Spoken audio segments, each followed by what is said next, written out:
દરેક નીતિની સામે કાયદાની રીતે ઊભો રહેતો SSK ન્યૂઝ ચેનલ।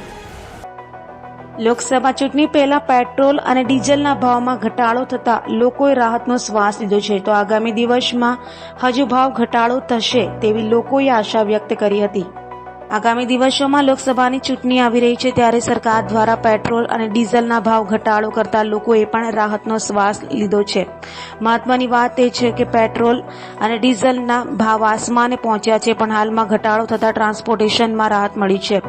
પેટ્રોલ અને ડીઝલના ભાવમાં ઘટાડાને પગલે સુરતના લોકોએ નિવેદન આપ્યું હતું અને હજુ પણ સરકાર ભાવમાં ઘટાડો કરશે તેમ કહ્યું હતું। लालूभाई राजपूत भाई बोलूँ छूँ અને જનતાને લીધે 2 રૂપિયા ગુજરાત સરકાર ને કેન્દ્ર સરકાર થી ઘટાડ્યા છે। 2 રૂપિયા પેટ્રોલ ડીઝલ માં ઘટાડ્યા છે ને રાજસ્થાનમાં 5 રૂપિયા ઘટાડ્યા છે। આ ચૂંટણી કારણે જનતાને લાભ મળ્યો છે ને બીજી વાર વળે વધે ઘટાડો થાય और જનતાને લીધે લાભ કરે, બધી જનતાને લીધે ફાયદો થાય, બધી જાતિની માટે ફાયદો છે।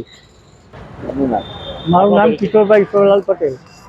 શું કહેશો પેટ્રોલમાં કઈ પ્રકારનો ભાવનો ઘટાડો છે? હા, પેટ્રોલમાં આજે સવારે 6 વાગ્યાથી 2 રૂપિયાનો ઘટાડો થયો અને બીજો તો ખરેખર શું પેટ્રોલ ભરાવા આવે છે ગ્રાહકોનો માહોલ કેવો છે? ગ્રાહકોને સારું છે હવે કે 2 રૂપિયા આ ટાઈમે ગઈ ટાઈમ બહુ લોકોને એક ફાયદો થયો છે। તેના કારણે ભાવ ઘટ્યો એવું તમારું માનવું છે? ભાઈ હવે તો હમણાં તો બધાને એવું લાગે છે કે ઇલેક્શનના માહોલના હિસાબે ઘટ્યા છે। હવે સરકાર ઉપરથી ઘટાડે હવે ને ગુજરાત સરકાર બી થોડો વેટ ઘટાડે તો લોકોને વધારે ફાયદો થાય, લોકો માટે ફાયદો। ચાલો, રાજસ્થાન સરકારમાં પણ ભાવમાં ફરક છે, તો ગુજરાતમાં કઈ રીતે ભાવમાં ફરક છે?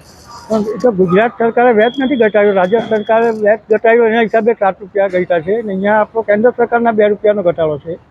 હવે ગુજરાત સરકાર શું કરે તેની પર છે। ગુજરાત સરકાર વેટ નથી ઘટાડતી। હા,